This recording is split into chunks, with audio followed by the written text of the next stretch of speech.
सोचिए, एक कंपनी के पास एक बड़ा फाइनेंशियल प्रॉब्लम है। क्रेडिटर्स को पैसा देना है, लेकिन कंपनी एग्जिस्टिंग टर्म्स पर पेमेंट नहीं कर पा रही। कंपनी कहती है, हम कॉम्प्रोमाइज करेंगे, हम एक नया अरेंजमेंट बनाएंगे। लेकिन क्या कंपनी सिर्फ बोर्ड मीटिंग में डिसीजन लेकर ये अरेंजमेंट इंप्लीमेंट कर सकती है? बिल्कुल नहीं। यहां से एंटर होता है कंपनीज एक्ट 2013 का एक एक्सट्रीमली इंपॉर्टेंट प्रोविजन, सेक्शन 230। और सबसे इंटरेस्टिंग क्वेश्चन ये है, एनसीएलटी के पास एप्लीकेशन कौन कर सकता है? कंपनी को ट्रिब्यूनल के सामने क्या डिस्क्लोज करना पड़ेगा? किसको नोटिस मिलेगा? कौन वोट करेगा? और क्या हर शेयर होल्डर या क्रेडिटर सिंपली ऑब्जेक्शन कर सकता है? आज हम सेक्शन 230 को रटने नहीं वाले। हम इसको एक रियल कॉरपोरेट स्टोरी की तरह समझेंगे, प्रॉब्लम से लेकर ट्रिब्यूनल ऑर्डर और आरओसी फाइलिंग तक। आज हम क्या सीखने वाले हैं? आज की जर्नी को मैं दो पार्ट्स में डिवाइड करूंगा। पार्ट वन, सेक्शन 230 की फाउंडेशन। सबसे पहले हम समझेंगे सेक्शन 230 एक्चुअली अप्लाई कब होता है, कॉम्प्रोमाइज क्या है, अरेंजमेंट क्या है, कंपनी और क्रेडिटर्स के बीच अरेंजमेंट कैसे वर्क करता है, कंपनी और मेंबर्स के बीच अरेंजमेंट कैसे वर्क करता है, और सबसे इंपॉर्टेंट, एनसीएलटी के पास मीटिंग ऑर्डर करने के लिए कौन एप्लीकेशन कर सकता है, कंपनी, क्रेडिटर, मेंबर या वाइंडिंग अप के केस में लिक्विडेटर। इसके बाद हम सेक्शन 230 सब सेक्शन 2 पर जाएंगे। यहां कंपनी को अपना फुल रिपोर्ट कार्ड ट्रिब्यूनल के सामने रखना होता है। Latest financial position, latest auditor report, pending investigation और प्रोसीडिंग्स, शेयर कैपिटल रिडक्शन और एप्लीकेबल डेट रीस्ट्रक्चरिंग केसेस में additional disclosures. Part two, meeting से वोटिंग तक। उसके बाद स्टोरी और इंटरेस्टिंग होगी। एनसीएलटी मीटिंग ऑर्डर करता है, फिर क्रेडिटर्स, मेंबर्स और डेंचर होल्डर्स को नोटिस कैसे दिया जाता है, नोटिस में क्या इंफॉर्मेशन होनी चाहिए, कंपनी की वेबसाइट पर क्या डिस्क्लोज करना होता है, लिस्टेड कंपनी के केस में सेबी और स्टॉक एक्सचेंज का रोल क्या है, और फिर आएगा वोटिंग। कौन वोट कर सकता है, वोटिंग कैसे हो सकती है। तो चलिए कंपनीज एक्ट 2013 के चैप्टर 15 की इस जर्नी को शुरू करते हैं। Welcome to the companies act 2013 master class. Imagine कीजिए, एक कंपनी के सामने एक बहुत बड़ा प्रॉब्लम आ गया है। कंपनी के ऊपर डेट है, क्रेडिटर्स को पेमेंट करनी है, या कंपनी अपने एग्जिस्टिंग अरेंजमेंट को चेंज करना चाहती है, या फिर कंपनी किसी दूसरी कंपनी के साथ मर्ज होना चाहती है। अब कंपनी के सामने एक सिंपल क्वेश्चन है, क्या हम ये डिसीजन खुद ले सकते हैं?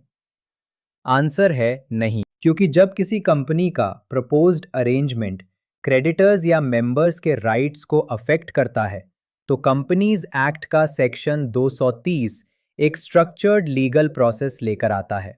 और इस प्रोसेस को समझने का सबसे इजी तरीका है कंपनी के प्रॉब्लम से लेकर फाइनल आरओसी फाइलिंग तक की पूरी जर्नी को फॉलो करना। चलिए इस जर्नी को एक स्टोरी की तरह समझते हैं। Step one, company has a problem. सब कुछ शुरू होता है एक प्रॉब्लम से। कंपनी के पास कोई मेजर फाइनेंशियल या कॉरपोरेट रीस्ट्रक्चरिंग रिक्वायरमेंट है। हो सकता है क्रेडिटर्स के रीपेमेंट टर्म्स चेंज करने हो सकता है मेंबर्स के राइट्स या अरेंजमेंट में चेंज प्रपोज्ड हो, या कंपनी को किसी लार्जर रीस्ट्रक्चरिंग ट्रांजैक्शन के लिए कॉम्प्रोमाइज या अरेंजमेंट करना हो। लेकिन कंपनी सिंपली बोर्ड मीटिंग में रेजोल्यूशन पास करके ये नहीं कह सकती, कल से नया अरेंजमेंट इंप्लीमेंट हो जाएगा। यहां लॉ कहता है स्टेक होल्डर्स को प्रोसेस में इन्वॉल्व करो, और यहीं से सेक्शन 230 की जर्नी शुरू होती है। Step two, company approaches NCLT. अब company national company law tribunal के पास जाती है। कंपनी बेसिकली ट्रिब्यूनल से कहती है, हम एक कॉम्प्रोमाइज या अरेंजमेंट प्रपोज कर रहे हैं। अफेक्टेड क्रेडिटर्स और मेंबर्स को इन्वॉल्व करके स्टैट्यूटरी प्रोसेस कंप्लीट करना है। एनसीएलटी यहां एक एक्सट्रीमली इंपॉर्टेंट रोल प्ले करता है। क्योंकि ये सिर्फ कंपनी का इंटरनल डिसीजन नहीं रह जाता। ट्रिब्यूनल प्रोसेस को सुपरवाइज करता है, मीटिंग के रिगार्डिंग डायरेक्शंस देता है और इंश्योर करता है कि अफेक्टेड स्टेक होल्डर्स को एप्रोप्रिएट अपॉर्चुनिटीज मिले। तो सेकेंड स्टेज याद रखिए, कंपनी से NCLT step 3, company tells the truth. अब यहां स्टोरी और सीरियस हो जाती है। कंपनी को अपनी रेलेवेंट इंफॉर्मेशन स्टेक होल्डर्स के सामने रखनी होती है। क्यों? बिकॉज क्रेडिटर्स और मेंबर्स को वोट करना है और कोई भी पर्सन इन्फॉर्म्ड इंफॉर्मेशन के बिना मीनिंगफुल वोट कैसे करेगा? इमेजिन कीजिए, आपके सामने एक प्रपोजल है।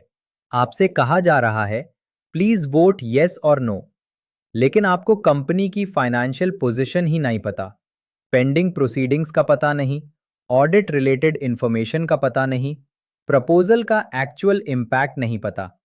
तो आपका डिसीजन इन्फॉर्म्ड कैसे होगा? इसीलिए सेक्शन 230 प्रोसेस में डिस्क्लोजर एक क्रिटिकल एलिमेंट है। पहले इंफॉर्मेशन, फिर decision step 4। Tribunal says call a meeting अब NCLT। प्रोसेस को आगे बढ़ाता है, अफेक्टेड क्लास ऑफ क्रेडिटर्स या मेंबर्स की मीटिंग के लिए डायरेक्शंस दिए जा सकते हैं और अब कंपनी को स्टेक होल्डर्स के सामने अपना प्रपोजल लेकर जाना होता है। यहां से मैटर सिर्फ बोर्ड रूम का नहीं रहता, अब क्रेडिटर्स का क्वेश्चन है, हमारे पैसों पर क्या इंपैक्ट होगा? मेंबर्स का क्वेश्चन है, हमारे राइट्स पर क्या इंपैक्ट होगा? और इसीलिए मीटिंग का स्टेज बहुत इंपॉर्टेंट है। Step 5, everyone gets a chance to vote. अब आता है सबसे interesting moment. Voting proposal stake holders के सामने है। अब डिसीजन उनके हाथ में है, यस या नो। एप्लीकेबल प्रोसेस के according voting different permitted mode से हो सकती है, in person, proxy, postal ballot और एप्लीकेबल केसेस में इलेक्ट्रॉनिक वोटिंग। लेकिन यहां एक इंपॉर्टेंट पॉइंट समझिए, सेक्शन 230 में सिर्फ ये काउंट करना इनफ नहीं है कि कितने लोग यस बोल रहे हैं, वोटिंग वैल्यू भी इंपॉर्टेंट है। और इसी वजह से सेक्शन 230 का वोटिंग थ्रेशोल्ड एग्जाम के पर्सपेक्टिव से बहुत इंपॉर्टेंट है। Step 6, regulators are also informed. अब सोचिए, क्या सिर्फ शेयर होल्डर्स और क्रेडिटर्स को इन्फॉर्म करना इनफ है? नहीं। सेक्शन 230 प्रोसेस में रेलेवेंट रेगुलेटरी अथॉरिटीज भी इंपॉर्टेंट हो सकती हैं। For example, RBI, SEBI, income tax authorities, registrar of companies, competition commission of India और other authorities depending upon the nature of the company and transaction. Prescribed process के according relevant authorities को notice और information provide की जा सकती है। इसका reason simple है, कॉर्पोरेट रीस्ट्रक्चरिंग का इंपैक्ट सिर्फ कंपनी और शेयर होल्डर्स तक लिमिटेड नहीं होता।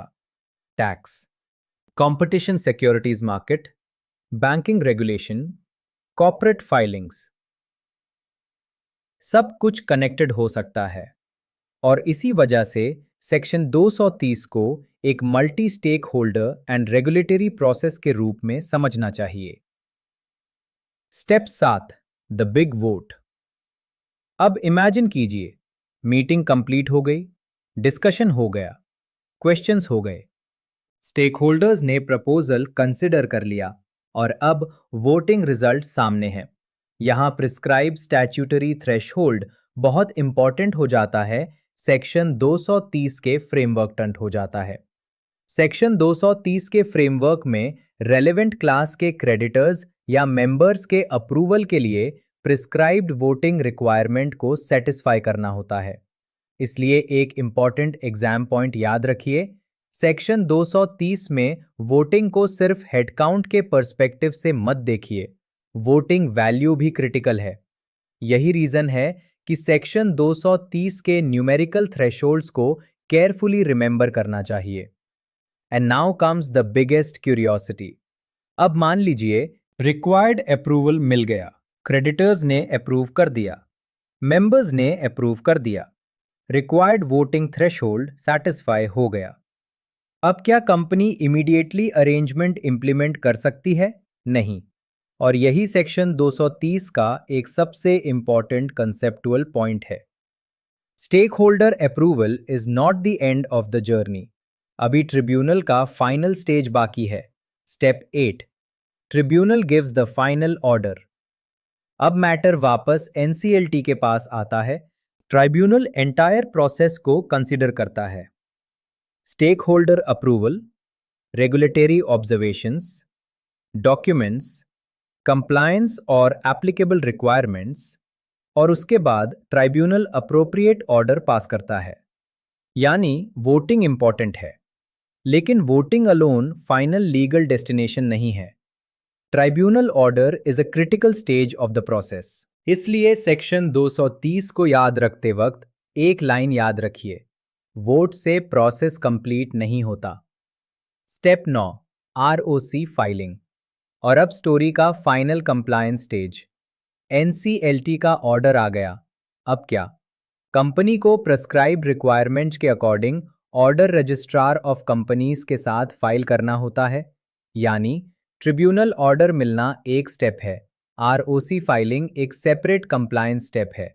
और यहाँ कंपनीज के लिए प्रैक्टिकल लेसन बहुत इंपॉर्टेंट है। ऑर्डर मिल गया मतलब कंप्लायंस खत्म नहीं हुआ। पोस्ट ऑर्डर फाइलिंग भी इक्वली इंपॉर्टेंट है। Now look at the entire journey.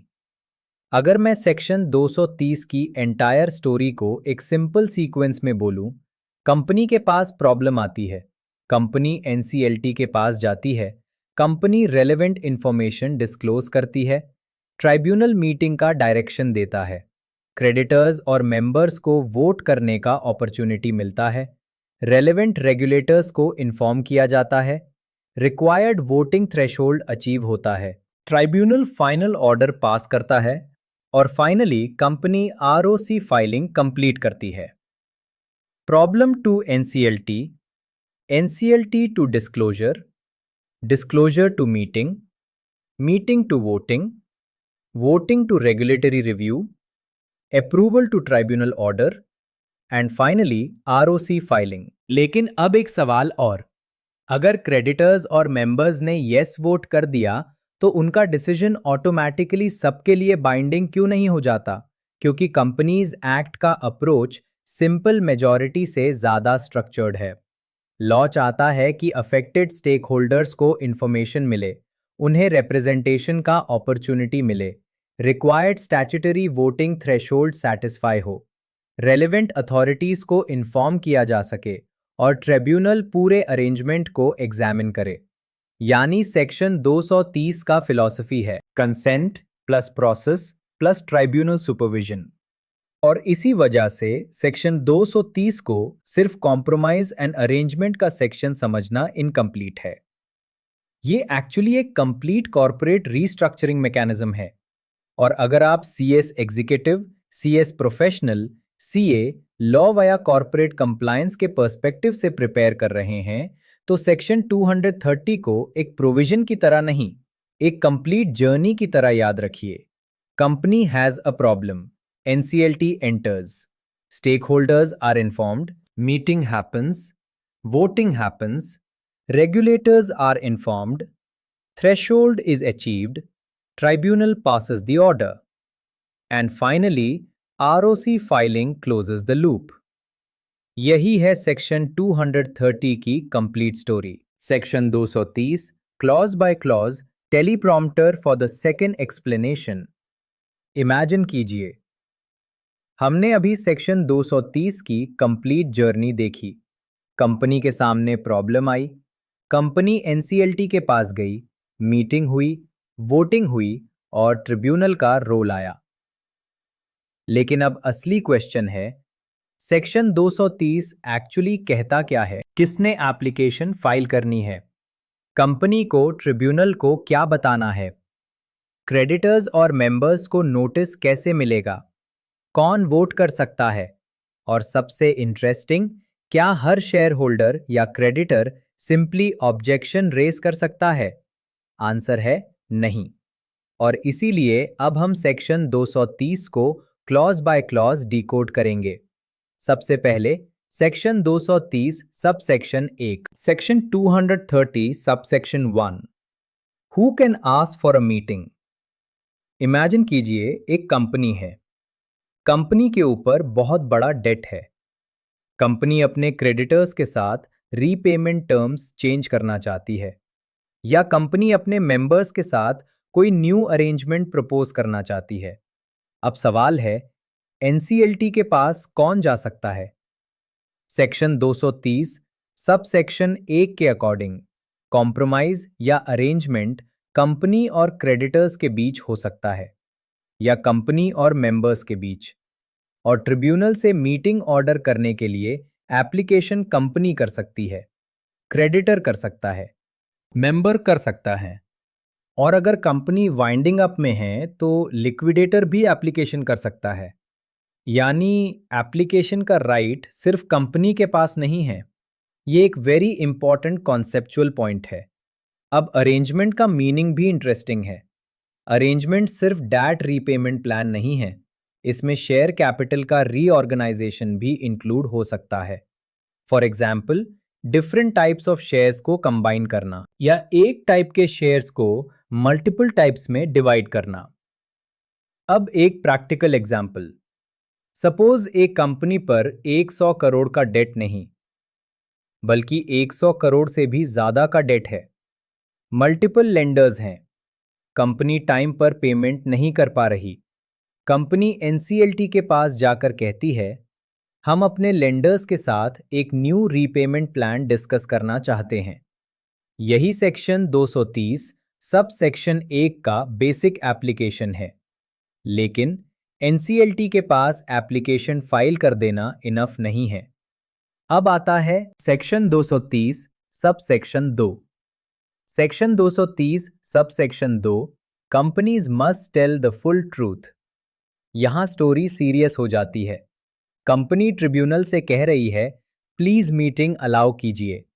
Tribunal naturally पूछेगा, कंपनी की एक्चुअल फाइनेंशियल पोजीशन क्या है, और कंपनी को यहां फुल डिस्क्लोजर करना होता है। Before the tribunal allows the meeting, company को एफिडेविट फाइल करना होता है। एफिडेविट मतलब एक स्worn रिटन स्टेटमेंट, और इस एफिडेविट में मटेरियल इंफॉर्मेशन डिस्क्लोज करनी होती है। Latest financial position, latest auditor report, pending investigations, pending proceedings. और अगर प्रपोज प्लान में शेयर कैपिटल रिडक्शन इन्वॉल्व है तो उसकी इंफॉर्मेशन भी डिस्क्लोज करनी होती है। यानी कंपनी ट्रिब्यूनल को सिर्फ ये नहीं कह सकती, हमारे पास एक एक्सीलेंट रीस्ट्रक्चरिंग आइडिया है। उसको ये भी बताना पड़ेगा कंपनी की एक्चुअल कंडीशन क्या है। क्या इन्वेस्टिगेशन पेंडिंग है? क्या लिटिगेशन पेंडिंग है? फाइनेंशियल पोजीशन क्या है? ऑडिटर ने क्या रिपोर्ट दिया है? ये ट्रांसपेरेंसी सेक्शन 230 प्रोसेस का इंपॉर्टेंट पार्ट है। और एक स्पेशल सिचुएशन भी है। अगर कॉरपोरेट डेट रीस्ट्रक्चरिंग स्कीम को सिक्योर्ड क्रेडिटर्स के 75% से ज़्यादा वैल्यू अप्रूवल मिला है तो एडिशनल इंफॉर्मेशन रिक्वायर्ड हो सकती है। इसमें क्रेडिटर रिस्पॉन्सिबिलिटी स्टेटमेंट, रूल 4 का फॉर्म CAA1 अदर क्रेडिटर्स के लिए सेफगार्ड्स, ऑडिटर का लिक्विडिटी रिपोर्ट। अगर आरबीआई रीस्ट्रक्चरिंग गाइडलाइंस यूज की गई हैं तो उसका स्टेटमेंट, और रजिस्टर्ड वैल्यूअर की वैल्यूएशन रिपोर्ट जैसे डॉक्यूमेंट्स इंक्लूडेड होते हैं। इसको एक लाइन में याद रखिए, मीटिंग मांगने से पहले कंपनी को अपना फुल रिपोर्ट कार्ड दिखाना है। No hiding, no selective disclosure, full picture. Section 230 सब section 3 telling everyone about the meeting. अब मान लीजिए ट्राइब्यूनल ने मीटिंग ऑर्डर कर दी। अब नेक्स्ट क्वेश्चन, किसको बताएंगे? यहां सेक्शन 230 सबसेक्शन 3 इंपॉर्टेंट हैं। नोटिस इंडिविजुअली सेंड करना होता है एवरी क्रेडिटर को, एवरी मेंबर को, और एवरी डिबेंचर होल्डर को उनके रजिस्टर्ड एड्रेस पर। लेकिन नोटिस भेजना ही इनफ नहीं है। नोटिस के साथ रेलेवेंट इंफॉर्मेशन भी होनी चाहिए। प्लान क्या है? प्लान का क्रेडिटर्स पर क्या इफेक्ट होगा? कि मैनेजेरियल पर्सनल पर क्या इफेक्ट होगा? प्रमोटर्स पर क्या इफेक्ट होगा? मेंबर्स पर क्या इफेक्ट होगा, डिबेंचर होल्डर्स पर क्या इफेक्ट होगा, और वैल्यूएशन रिपोर्ट की कॉपी भी रेलेवेंट डिस्क्लोजर पैकेज का पार्ट है। यानी स्टेक होल्डर को सिर्फ मीटिंग का डेट और टाइम बताना इनफ नहीं है, उसको ये भी समझना चाहिए मीटिंग में वोट किस प्रपोजल पर करना है। अब एक और मॉडर्न कंप्लायंस रिक्वायरमेंट, नोटिस और डॉक्यूमेंट्स कंपनी की वेबसाइट पर भी अवेलेबल होने चाहिए। और लिस्टेड कंपनी के केस में सेबी और स्टॉक एक्सचेंज को कॉपीज जा सकती हैं। न्यूज़पेपर पब्लिकेशन भी रेलेवेंट हो सकता है।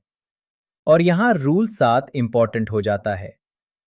अगर नोटिस एडवर्टाइज किया जाता है तो एडवर्टाइजमेंट में यह भी स्पेसिफाई करना होता है कि रजिस्टर्ड ऑफिस से प्लान की फ्री कॉपी कब तक ऑब्टेन की जा सकती है। यानी सेक्शन 230 सब सेक्शन 3 का कोर फिलॉसफी है, everyone affected should get the information needed to understand the proposal. Section 230 subsection 4 voting rights and objections.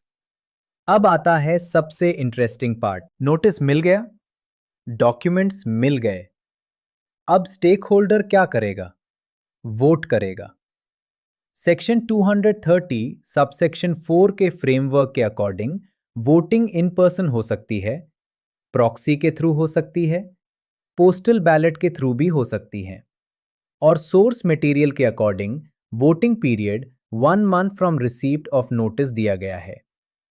लेकिन अब सबसे इंपॉर्टेंट ट्विस्ट, क्या हर पर्सन ऑब्जेक्शन रेज कर सकता है? यहां लॉ एक थ्रेशोल्ड रखता है। सोर्स मटेरियल के according share holders holding more than 10% share holding या creditors to whom more than 5% of total outstanding debt is owed objections raise कर सकते हैं। सिंपल लैंग्वेज में हर पर्सन सिर्फ ये कहकर ऑब्जेक्शन नहीं कर सकता, I don't like this arrangement. आपको प्रिस्क्राइब लेवल का फाइनेंशियल और ओनरशिप इंटरेस्ट सेटिस्फाई करना होता है।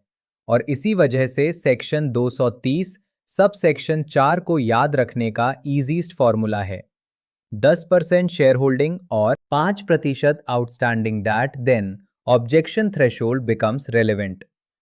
द बिग क्यूरियोसिटी, अब इमेजिन कीजिए कंपनी ने प्रपोजल सर्कुलेट कर दिया, क्रेडिटर्स को नोटिस मिल गया, मेंबर्स को नोटिस मिल गया, वोटिंग स्टार्ट हो गई। एक शेयर होल्डर के पास सिर्फ 1% शेयर होल्डिंग है।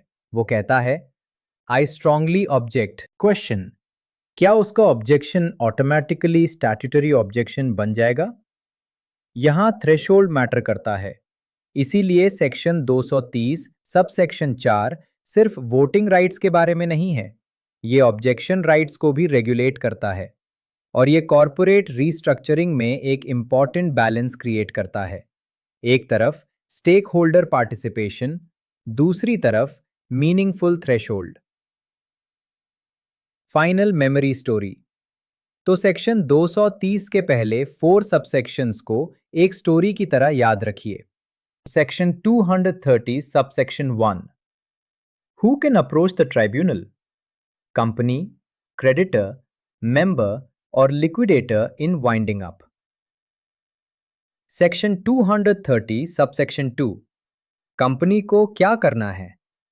Full disclosure, affidavit, financial position, auditor report, pending investigation and proceedings, capital reduction details, and where applicable, additional restructuring information. Section 230 subsection 3, किसको बताना है? Creditors, members, debenture holders, and relevant regulatory authorities and public disclosures where applicable.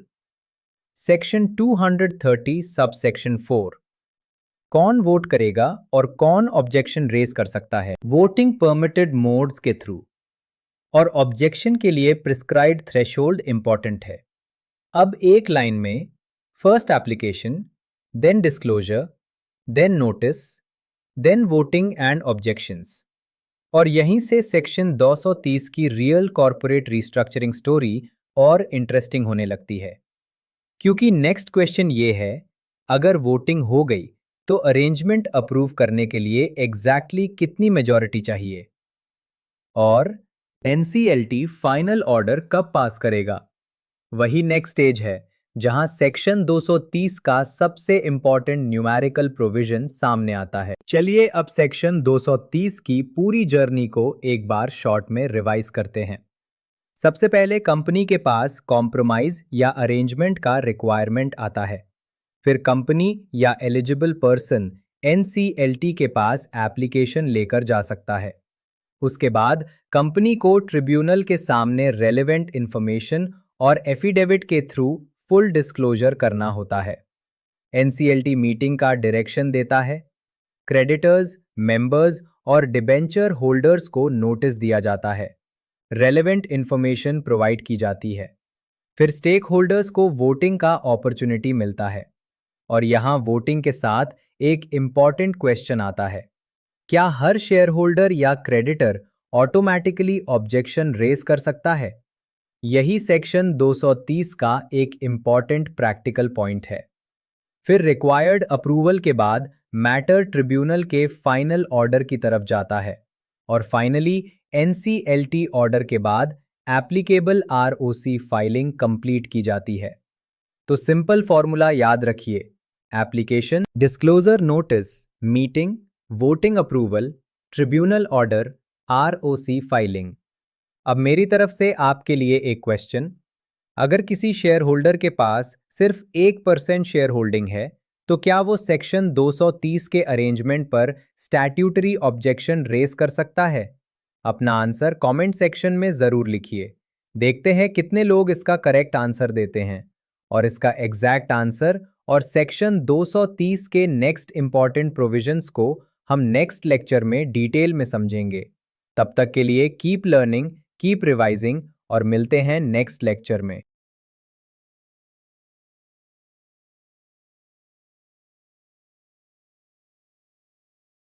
Welcome to Corporate and Securities Law Compass.